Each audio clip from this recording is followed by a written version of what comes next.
First Kannada ನೋಡ್ತಾ ಇರೋರಿಗೆಲ್ಲ ಶರಣುಗಳು. ಏನು ದ್ರಾವಿಡ city movement ವತಿಯಿಂದ ನೀಟ್ ವಿಚಾರವಾಗಿ ನಾವೆಲ್ಲ ಮುಖ್ಯಮಂತ್ರಿಗಳಿಗೆ ಅಂದರೆ ಸೌತ್ ಇಂಡಿಯಾದ ಮುಖ್ಯಮಂತ್ರಿಗಳಿಗೆ ಎಚ್ಚರಿಕೆ ಪತ್ರನ ಕೊಡ್ತಾ ಇದ್ದೀವಿ. ಅದರ ಭಾಗವಾಗಿ ನಡೀತಾ ಇರುವಂಥ ಹೋರಾಟಕ್ಕೆ ಫಸ್ಟ್ ಕನ್ನಡ ಕೂಡ ನಮಗೆ ಬೆಂಬಲನ ಸೂಚಿಸ್ತಾ ಇದೆ, ಅದರಲ್ಲಿ ನಮ್ಮ ವಿಚಾರಗಳನ್ನ ತಿಳಿಸೋದಕ್ಕೆ. ಈ ನೀಟ್ ವಿಚಾರವಾಗಿ ಸಾಕಷ್ಟು ಜನ ಸಾಕಷ್ಟು ನಡೀತಾ ಇರುವಂಥ ಹೋರಾಟಗಳಿಗೆ ಬೆಂಬಲನ ಸೂಚಿಸ್ತಾ ಇದ್ದೀರಿ. ಹಾಗಂತೇಳಿ ನಮಗೆ ಯಾರು ಬೆಂಬಲ ಸೂಚಿಸ್ತಾ ಇಲ್ಲ ಅಂತ ನಾವೇನು ಹೇಳ್ತಾ ಇಲ್ಲ, ನಮಗೂ ಕೂಡ ಸಾಕಷ್ಟು ಜನ ಬೆಂಬಲನ ಸೂಚಿಸ್ತಾ ಇದ್ದಾರೆ. ಆದರೆ ಇದರಲ್ಲಿ ಯಾವುದು ಸರಿಯಾದ ಪರಿಹಾರನ ಸೂಚಿಸ್ತಾ ಇದೆ ಅನ್ನೋದನ್ನು ನೀವು ತೀರ್ಮಾನ ಮಾಡಬೇಕು. ಈಗ ಈ NTA ನ್ಯಾಷನಲ್ ಟೆಸ್ಟಿಂಗ್ ಏಜೆನ್ಸಿ ನಡೆಸ್ತಾ ಇರೋ ಎಕ್ಸಾಮು ಯಾರೋ ಒಂದು ಪಕ್ಷದ ಸರ್ಕಾರದವ್ರು ಇದ್ದಾರೆ, ಆ ಪಕ್ಷದ ಸರ್ಕಾರನ ಕಿತ್ತಿ ಬಿಸಾಕ್ಬಿಟ್ರೆ ಇನ್ನೊಂದು ಪಕ್ಷದ ಸರ್ಕಾರ ಬಂದರೆ ಅದು ಸರಿ ಹೋಗುತ್ತೆ ಅಂತ ನೀವೇನಾದರೂ ತಿಳ್ಕೊಂಡ್ರೆ ಅದು ನಿಜವಾಗ್ಲೂ ನಾವು ಒಂದು ಪಿತೂರಿಗೆ ಬಲಿಯಾಗಿದ್ದೀವಿ ಅಂತಲೇ ಅರ್ಥ. ನಾವು ಯಾವಾಗ್ಲೂ ವ್ಯವಸ್ಥೆಯಲ್ಲಿ ತಿದ್ದುಪಡಿನ ತರಬೇಕು. ಏನದು ವ್ಯವಸ್ಥೆ? ಎಜುಕೇಷನ್ ಅನ್ನುವಂಥದ್ದು ಅದು ರಾಜ್ಯ ಸರ್ಕಾರಗಳ ಕೈಯಲ್ಲಿರಬೇಕು. ಸಂವಿಧಾನದಲ್ಲಿ ಅದು ರಾಜ್ಯ ಸರ್ಕಾರದ ಕೈಯಲ್ಲೇ ಇತ್ತು. ಸಂವಿಧಾನ ಶುರುವಾದಾಗ ಅದು 1970 ಸಮಥಿಂಗಲ್ಲಿ ಏನು ಎಮರ್ಜೆನ್ಸಿ ಆಯಿತು, 72 73 ಅನಿಸುತ್ತೆ, ಆವಾಗ ಅದನ್ನು ಸಮವರ್ತಿ ಪಟ್ಟಿಗೆ ಹಾಕಿಬಿಟ್ರು ಸಂವಿಧಾನದಲ್ಲಿ. ಅವಾಗಿಂದ ಇವರು ಏನು ಮಾಡ್ತಾಯಿದ್ದಾರೆ, ಬೇರೆ ಬೇರೆ ವಿಚಾರಗಳನ್ನ ಇಟ್ಕೊಂಡು ಎಜುಕೇಷನ್ನ ಸಂಪೂರ್ಣವಾಗಿ ಅದು ಕೇಂದ್ರ ಸರ್ಕಾರಕ್ಕೆ ಕಿತ್ಕೊಳ್ಳೋದಕ್ಕೋಸ್ಕರ ಇವರು ಈ ರೀತಿಯ ನಾಟಕಗಳನ್ನ ಮಾಡ್ತಾಯಿದ್ದಾರೆ. ಈ NTA ಕೂಡ ಅದರಲ್ಲಿ ಒಂದು. ಮೊದಲು ಇಲ್ಲೇ CET ಮೂಲಕ ತುಂಬ್ತಿದ್ರು. ನಾವು CET ಕೂಡ ಬೇಡ ಅಂತ ಹೇಳ್ತೀವಿ. ಇವೆಲ್ಲ ಯಾಕೆ ಅಂತಂದರೆ ಯಾವುದೇ ಎಜುಕೇಷನ್ಗೆ ಎಂಟ್ರೆನ್ಸ್ ಎಕ್ಸಾಮ್ ಇರக்கூಡ್ದು. ಯಾವ ಮೇಯ್ನ್ ಎಕ್ಸಾಮ್ಗಳಿರ್ತದೆ ಕ್ಲಾಸ್ ಎಕ್ಸಾಮ್ಸು ಅದರ ಆಧಾರದಲ್ಲೇ ಕೊಡಬೇಕಿರುತ್ತೆ.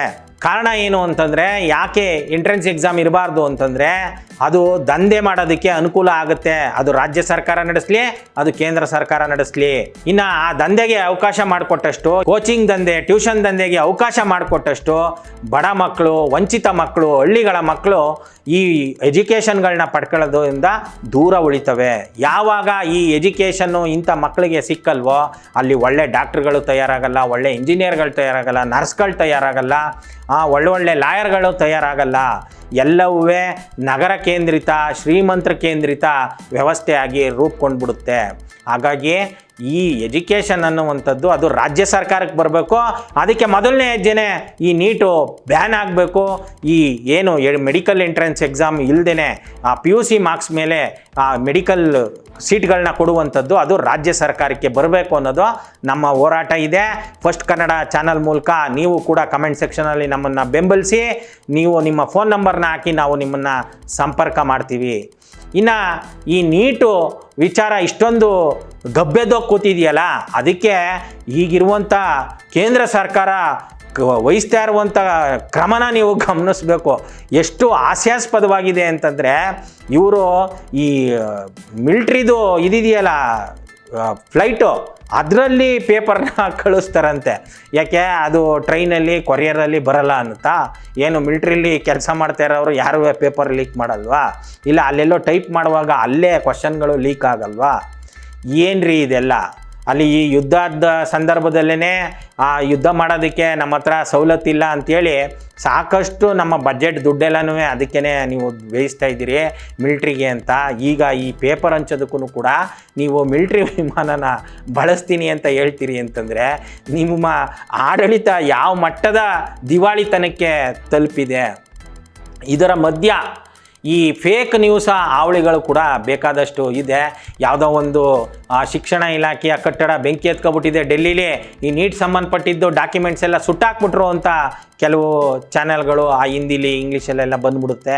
ಅದನ್ನು ಆಮೇಲೆ ವೆರಿಫೈ ಮಾಡಿದ್ರೆ ಹೌದು ಬೆಂಕಿ ಬಿದ್ದಿರೋದು ನಿಜ, ಆದರೆ ಅದಕ್ಕೂ ಸಂಬಂಧ ಇಲ್ಲ ಅನ್ನೋದನ್ನು ತೋರಿಸುತ್ತೆ. ಇನ್ನು ವಿರೋಧ ಪಕ್ಷದ ನಾಯಕರು ಈಗಲೂ ಕೂಡ ಬಾಯೇ ಬಿಡ್ತಾ ಇಲ್ಲ.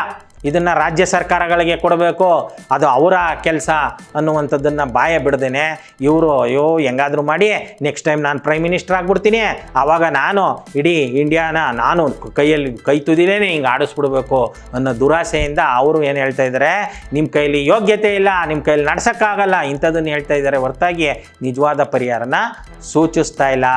ನೀವು ಈ ಪಕ್ಷಗಳ ರಾಜಕೀಯಕ್ಕೆ ಸಿಕ್ಕಿ ಈ ವ್ಯವಸ್ಥೆಯಲ್ಲಿ ಸಿಕ್ಕಿ ನೀವು ಹಾಳಾಗಬಾರ್ದು.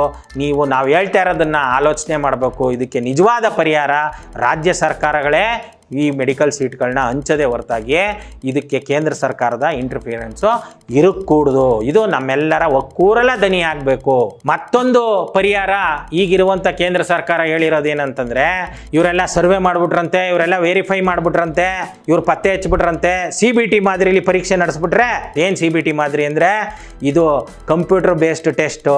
ಅದು ನಾನು ಈಗಾಗಲೇ ಕಳೆದ ವಿಡಿಯೋದಲ್ಲಿ ಹೇಳಿದ್ದೀನಿ ನೋಡಿ. CUET ಎಕ್ಸಾಮ್ನ ಇವರು ಕಂಪ್ಯೂಟರ್ ಬೇಸ್ಡಲ್ಲಿ ಮಾಡೋದಕ್ಕೆ ಹೋಗಿ ಏನಾಯಿತು ಅಂತ ಸರ್ವರ್ ಹ್ಯಾಂಗ್ ಆಗಿಬಿಡುತ್ತೆ ಸ್ವಾಮಿ. ಕೇವಲ 2 ಲಕ್ಷ 3 ಲಕ್ಷ ಎಕ್ಸಾಮ್ ಪರೀಕ್ಷಾರ್ಥಿಗಳು ಬರೆಯುವಾಗಲೇ ಹ್ಯಾಂಗ್ ಆಯ್ತಾ ಇರುವಾಗ ಇನ್ನು ಆಲ್ ಓವರ್ ಇಂಡಿಯಾ ಕರೆಂಟ್ ಎಲ್ಲಿರುತ್ತೋ ಎಲ್ಲಿರಲ್ವೋ, ಇನ್ನು ಇಂಟರ್ನೆಟ್ ವರ್ಕ್ ಆಗ್ತಾ ಇರ್ತದೋ ವರ್ಕ್ ಆಗ್ತಾ ಇರಲ್ವೋ. ಈ ಹ್ಯಾಂಗ್ ಆದರೆ ಏನು ಮಾಡ್ತೀರಿ ನೀವು? ಅದು 20-25 ಲಕ್ಷ ಮಕ್ಕಳು ಪ್ರತಿ ವರ್ಷ ಬರೀಬೇಕು. ಕಂಪ್ಯೂಟರ್ ಬೇಸ್ಡಲ್ಲಿ ನೀವು ಮಾಡಕ್ಕೆ ಹೊರಟಿದ್ದೀವಿ, ಕಂಪ್ಯೂಟರ್ ಬೇಸ್ಡಿಂದ ಎಲ್ಲ ಸರಿ ಹೋಯ್ತದೆ ಅಂತ ಇನ್ನೊಂದು ಪರಿಹಾರನ ಸೂಚಿಸಿದ್ದಾರೆ. ಇದು ಮತ್ತೊಂದು ದೊಡ್ಡ ಕಾಮಿಡಿನೇ ಹೊರತಾಗಿ ಇದು ಪರಿಹಾರ ಅಲ್ಲ. ಇದನ್ನು ಯಾರು ಸೂಚಿಸಿರೋದು?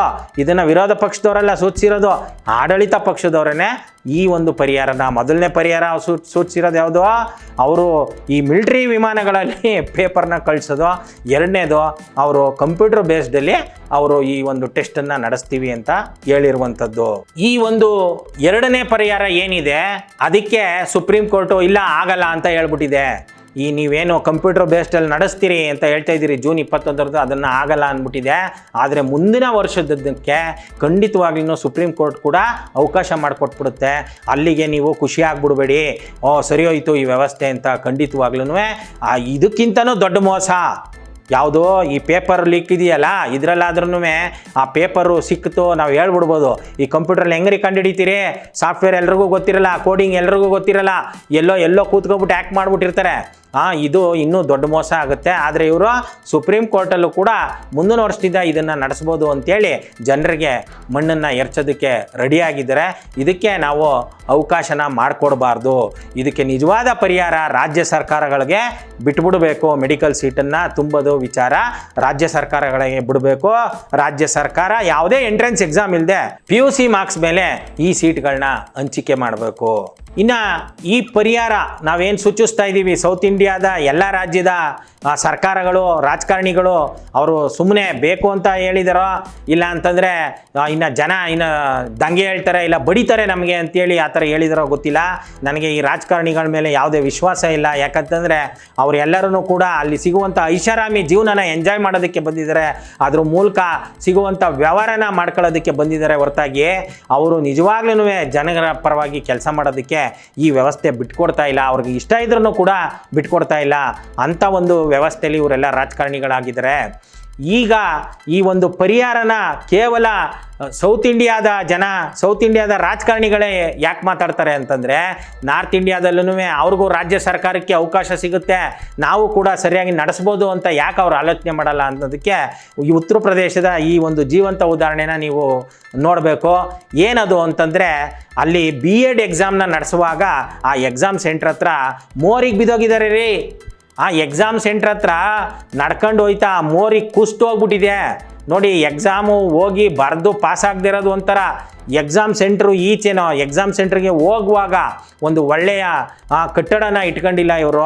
ಅವ್ರು ಹೋಗೋ ದಾರಿಲಿ ಒಂದು ಸರಿಯಾದ ಮೋರಿನ ಕಟ್ಟಿಲ್ಲ. ಅದಕ್ಕೆ ಯಾವುದೋ ಕಳಪೆ ಕಾಮಗಾರಿ ಮಾಡಿ 6-7 ಜನ ಆ ಮೋರಿ ಒಳಗೆ ಬಿದ್ದೋಗ್ಬಿಟ್ಟಿದ್ದಾರೆ. ಇಂಥ ಒಂದು ಮನಸ್ಥಿತಿ ಇರುವಂಥ ಜನ, ಇಂಥ ಒಂದು ಮನಸ್ಥಿತಿ ಇರುವಂಥ ರಾಜಕಾರಣಿಗಳು ಇವತ್ತು ಇಂಡಿಯಾ ಒಕ್ಕೂಟದ ಹೆಸರಲ್ಲಿ ನಮ್ಮನ್ನು ಮುನ್ನಡೆಸ್ತಾ ಇದ್ದಾರೆ. ಅಂದರೆ ಇದು ನಮಗೆ ಅವಮಾನ ಆಗಬೇಕು ಹೊರತಾಗಿ ನಮಗೆ ಹೆಮ್ಮೆ ಪಡುವಂಥ ವಿಚಾರ ಅಲ್ಲ. ಹಂಗನ್ಬಿಟ್ಟು ನಾವು ಮುನ್ನಡೆಸ್ತೀವಿ, ನಾವು ಹೋಗಿ ಗೆದ್ದು ಬಿಡ್ತೀವಿ, ನಾವು PM ಆಗಿಬಿಡ್ತೀವಿ, ಅದು ಇನ್ನೂ ದೊಡ್ಡ ಮೂರ್ಖತನ. ಯಾಕಂತಂದರೆ ಸೌತ್ ಇಂಡಿಯಾದವ್ರು ಎಲ್ಲ ಸೇರಿದ್ರೂ ಕೂಡ MP ಒಂದು 130 ದಾಟಲ್ಲ. ಈಗೇನು ಇವರು ಡಿಲಿಮಿಟೇಷನ್ ಅಂತ ಹೇಳ್ತಾ ಇದ್ದಾರೆ, ಆ ಡಿಲಿಮಿಟೇಷನ್ ಆದ್ರೂ ಕೂಡ ಅವ್ರದ್ದು 75% ಇರುತ್ತೆ, ಇವ್ರದ್ದು 25% ಇರುತ್ತೆ. ಮೆಜಾರಿಟಿ ಬರಬೇಕಂದ್ರೆ 51% ಬರಬೇಕು. 51% ಎಲ್ಲಿಂದ ಸಾಧ್ಯ ಇದೆ? ಹಾಗಾಗಿ ನಮಗೆ ಸ್ವಾಯತ್ತತೆ ಬೇಕು. ಸ್ವಾಯತ್ತತೆ ಅದು ನೀಟ್ ವಿಚಾರದಲ್ಲಿರ್ಬೋದು, ಪ್ರತಿಯೊಂದು ವಿಚಾರದಲ್ಲಿರ್ಬೋದು. ಸ್ಟೇಟ್ ಅಟಾನಮಿನ ಪಡ್ಕೊಳ್ಳೋದಕ್ಕೆ ಈ ನೀಟು ಏನು ಗದ್ದಲ ಎಬ್ಬಿದೆ ಮತ್ತು ಈ ವ್ಯವಸ್ಥೆ ಸರಿ ಇಲ್ಲ ಅನ್ನೋದು ಪ್ರಾರಂಭದಿಂದನೂ ಆ ದ್ರಾವಿಡ ಚಳುವಳಿ ಹೇಳ್ಕೊಬರ್ತಾ ಇದೆ. ಅದು ಎಲ್ಲರ ದನಿ ಆಗಬೇಕು. ಈ ಎಜುಕೇಷನ್ ಅನ್ನೋದು ರಾಜ್ಯ ಸರ್ಕಾರದ ಕೈಗೆ ಬರಬೇಕು, ಅದು ಅಟಾನಮಸ್ ಆಗಬೇಕು, ಸ್ಟೇಟ್ ಅಟಾನಮಿಗೆ ಆಗಬೇಕು. ಇದ್ರ ಮೂಲಕ ನಾವೆಲ್ಲರೂ ಕೂಡ ಈ ಇಂಡಿಯಾ ಒಕ್ಕೂಟ ವ್ಯವಸ್ಥೆನ ಉನ್ನತೀಕರಣಗೊಳಿಸ್ಬೋದು. ಎಲ್ಲ ರಾಜ್ಯಗಳು ಚೆನ್ನಾಗಿರ್ಬೋದು, ಎಲ್ಲ ಜನನೂ ಕೂಡ ಚೆನ್ನಾಗಿರ್ಬೋದು, ಎಲ್ಲ ಭಾಷೆ ಕೂಡ ಬೆಳೆಯುತ್ತೆ, ಎಲ್ಲ ಅಭಿವೃದ್ಧಿನೂ ತನ್ನಿಂದ ತಾನೇ ಆಗ್ತಾ ಹೋಗುತ್ತೆ. ಆದರೆ ಇವ್ರು ಏನು ಹೇಳ್ತಾ ಇದ್ದಾರೆ, ಒನ್ ವಿಂಡೋ ಎಕ್ಸಾಮ್, ಇಡೀ ಇಂಡಿಯಾದವ್ರಿಗೆಲ್ಲರಿಗೂ ಒಂದೇ ಎಕ್ಸಾಮ್ ನಾವು ನಡೆಸ್ತೀವಿ ಅಂತ. ಇವರು ಎಲ್ಲಿವರೆಗೂ ಈ ಹಠನ ಬಿಡಲ್ವೋ, ಅದು ಯಾವುದೇ ಪಕ್ಷದ ಸರ್ಕಾರಗಳಿರಲಿ, ಅವರು ಈ ಒಂದು ಎಕ್ಸಾಮು, ಒಂದು ಇಂಡಿಯಾ, ಈ ಒಂದು ಅನ್ನುವಂಥ ವಿಚಾರ ಏನಿದೆ ಇದನ್ನು ಕೈ ಬಿಡಲ್ವೋ ಅಲ್ಲಿವರೆಗೂ ಈ ನಮಗೆ ಒಂದು ಒಳ್ಳೆಯ ಬದುಕನ್ನು ಬದುಕೋದಕ್ಕೆ ಇಲ್ಲಿ ವ್ಯವಸ್ಥೆಗಳು ಸಾಧ್ಯ ಇಲ್ಲ. ಇದು ಯೂನಿಟಿ ಇನ್ ಡೈವರ್ಸಿಟಿ, ವಿವಿಧತೆಯಲ್ಲಿ ಏಕತೆ. ಇಂಡಿಯಾದ ನ್ಯಾಷನಲ್ ಲ್ಯಾಂಗ್ವೇಜ್ ಯಾವುದು ಅಂತಂದರೆ ಯೂನಿಟಿ ಇನ್ ಡೈವರ್ಸಿಟಿನೇ ಹೊರತಾಗಿ ಹಿಂದಿ ಆಗಲಿ ಸಂಸ್ಕೃತ ಆಗಲಿ ಅಲ್ಲವೇ ಅಲ್ಲ. ಈ ಯೂನಿಟಿ ಇನ್ ಡೈವರ್ಸಿಟಿನ ಅದು ನೀಟ್ ಎಕ್ಸಾಮ್ ಆಗ್ಬೋದು, ಅದು ಇಂಜಿನಿಯರಿಂಗ್ ಎಕ್ಸಾಮ್ ಆಗ್ಬೋದು, ಪ್ರತಿಯೊಂದರಲ್ಲೂ ಕಾಪಾಡ್ಕೋಬೇಕಾಗುತ್ತೆ ಹೊರತಾಗಿ ನೀವು ಒನ್ಸ್ ಅಗೇನ್ ನಾವು ಅದನ್ನು ಯುನೈಟ್ ಮಾಡಿಬಿಡ್ತೀವಿ, ಒಂದು ಮಾಡಿಬಿಡ್ತೀವಿ ಅಂತ ಹೋದಾಗೆಲ್ಲ ಇದನ್ನೇ ಆಗುವಂಥದ್ದು. ಅದಕ್ಕೆ ಇನ್ನೊಂದು ಉದಾಹರಣೆನ ನಾನು ಕೊಟ್ಟು ಈ ಒಂದು ವಿಡಿಯೋನ ಕೊನೆಗೊಳಿಸ್ತೀನಿ. ಏನಂತಂದರೆ CBSE ಎಕ್ಸಾಮು, ಇದರಲ್ಲಿ 12ನೇ ಕ್ಲಾಸ್ ಏನಿದೆ, ನಾವಿಲ್ಲಿ PUC ಸೆಕೆಂಡ್ PUC ಅಂತೀವಲ್ಲ, ಅದರಲ್ಲಿ CBSE 12+2 ಅಂತ ಕರೀತಾರೆ. ಅದರ ವ್ಯಾಲ್ಯೂಯೇಷನ್ನ 10ನೇ ಕ್ಲಾಸ್ಗೆ ಪಾಠ ಮಾಡಿರೋರು, 10ನೇ ಕ್ಲಾಸ್ಗೆ ಎಲಿಜಿಬಿಲಿಟಿಲಿರೋ ಟೀಚರ್ಗಳ ಕೈಯಲ್ಲಿ ಇವರು ಅದನ್ನು ಮೌಲ್ಯಮಾಪನ ಮಾಡಿಸವ್ರೆ, ಅಂದರೆ ವ್ಯಾಲ್ಯೂಯೇಷನ್ನ ಮಾಡಿಸವ್ರೆ. ಏನು ಬಂದಿರೋದ್ರಿ ನಿಮಗೆ NTA ಅವ್ರಿಗೆ, ನ್ಯಾಷನಲ್ ಟೆಸ್ಟಿಂಗ್ ಏಜೆನ್ಸಿ. ನೀವು ಹೇಳ್ಬಿಡಿ, ನಿಮಗೆ ಬೇರೆ ಯಾವುದಾದ್ರೂ ಉದ್ಯೋಗ ಕೊಡ್ತಾರ್ರಿ, ನಿಮ್ಮ ಹೊಟ್ಟೆಪಾಡಿಗೋಸ್ಕರ ಯಾಕ್ರಿ ಇಡೀ ವ್ಯವಸ್ಥೆನ ಹಾಳು ಮಾಡ್ತೀರಿ? ನೀವೆಲ್ಲ ಬಂದಿರೋದು ಹೊಟ್ಟೆಪಾಡಗ್ರಿ. ಹೊಟ್ಟೆಪಾಡು ಒಂದು ಪಕೋಡ ಮಾರೋದ್ರೂ ನಡೆಯುತ್ತೆ. ನಿಮ್ಮ ನಾರ್ತ್ ಇಂಡಿಯಾದ ಪ್ರೈಮ್ ಮಿನಿಸ್ಟರ್ ಹೇಳಿಲ್ವೇನ್ರಿ ಪಕೋಡ ಮಾರ್ರಿ ಅಂತ, ರೀಲ್ಸ್ ಮಾಡಿರಿ. ಯಾಕ್ರಿ NTAಲಿ ಲಕ್ಷಾಂತರ ರೂಪಾಯಿ ಸಂಬಳ ತಗೊಂಡು ಈ ರೀತಿ ನಮ್ಮ ಸಮಾಜನ ಹಾಳುಗಿಡುತ್ತಾ ಇದ್ದೀರಿ? NTA ನಡೆಸ್ತಾ ಇರುವಂಥ CBSE, CET exams, SSC, NEET, ಪ್ರತಿ ಒಂದೂ ಕೂಡ ಇದೇ ರೀತಿ ಹರಾಜಾಗ್ತಾ ಇದೆ, ಮಾರಾಟ ಮಾಡ್ಕೊತಾ ಇದ್ದೀರಿ, ಈ ರೀತಿ ಸಮಾಜನ ಹದಗೆಡಿಸ್ತಾ ಇದ್ದೀರಿ. ಇದಕ್ಕೆ ಮೂಲ ಕಾರಣ ಈ ಒಂದು ಎಜುಕೇಷನ್ ಅನ್ನುವಂಥದ್ದು ಈ ಸೆಂಟ್ರಲ್ ಗೌರ್ಮೆಂಟ್ ಕೈಲಿರೋದು. ಸೆಂಟ್ರಲ್ ಗೌರ್ಮೆಂಟ್ ಅಂದರೆ ಒನ್ಸ್ ಅಗೇನ್ ಪಕ್ಷ ಅಲ್ಲ ರೀ, ಅದೊಂದು ವ್ಯವಸ್ಥೆ. ನಮಗೆ ರಾಜ್ಯ ಸರ್ಕಾರದ ಕೈಗೆ ಬರಬೇಕು, ರಾಜ್ಯ ಸರ್ಕಾರಕ್ಕೆ ಸಂಪೂರ್ಣ ಎಜುಕೇಷನ್ ಅನ್ನೋದು ಬರಬೇಕು. ಇದಕ್ಕೆ ಈ ನೀಟ್ ಹೋರಾಟ ಇದು ದಾರಿ ಮಾಡಿಕೊಡುತ್ತೆ. ನೀವೆಲ್ಲರೂ ಕೂಡ ಈ ನೀಟ್ ವಿಚಾರದಲ್ಲಿ ಈ ಮೆಡಿಕಲ್ ಎಜುಕೇಷನ್ನು ಏನಿದೆ ಅದಕ್ಕೆ ಎಂಟ್ರೆನ್ಸನ್ನು ರಾಜ್ಯ ಸರ್ಕಾರಗಳೇ ಕೊಡಬೇಕು ಅಂತ ದನಿ ಮಾಡಿ ನಾವು ಈಗಾಗಲೇ ಅದಕ್ಕೆ ಹೆಜ್ಜೆ ಇಡ್ತಾ ಇದ್ದೀವಿ. ನಮ್ಮನ್ನು ಬೆಂಬಲಿಸಿ, ನೀವು ನಮ್ಮ ಜೊತೆ ಬರೋದಕ್ಕೆ ಇಷ್ಟ ಇಲ್ಲ ಅಂದರೆ ನಿಮ್ಮದೇ ದಾರಿಲಿ ನೀವು ಡಿಮ್ಯಾಂಡನ್ನು ಮಾಡಬೇಕು ಅಂತ ಹೇಳ್ತಾ ಈ ಒಂದು ಅವಕಾಶ ಮಾಡಿಕೊಟ್ಟಿರೋದಕ್ಕೆ ಫಸ್ಟ್ ಕನ್ನಡ ಚಾನಲ್ಗೆ ನಾನು ನಮನಗಳನ್ನ, ಥ್ಯಾಂಕ್ ಯು, ಶರಣುಗಳನ್ನ ತಿಳಿಸ್ತಾ ಇದ್ದೀನಿ.